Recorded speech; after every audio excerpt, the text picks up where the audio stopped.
Meu nome é Samuel Anderson de Santos, eu moro aqui na cidade de São José dos Campos, eu tenho 9 anos.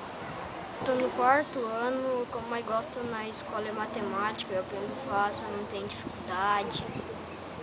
A hora que eu mais gosto é a hora do recreio, que dá para conversar com as pessoas, brincar. Eu também gosto muito de praticar esporte, o que eu mais gosto é de jogar futebol com meus amigos. Outra coisa que eu gosto de fazer muito é dançar.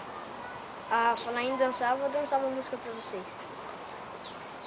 Oh, it's like whoop, whoop, whoop. Whoop, Gangnam Style. It's like whoop, whoop, whoop. Whoop, Gangnam Style.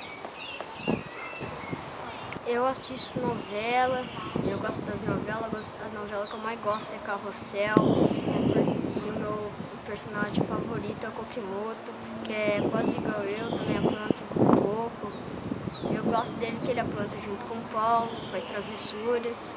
E ele é legal. Eu no Chiquititas porque minha mãe e meu pai falaram que era muito legal, que era pra eu participar, que tinha muita aventura e era legal.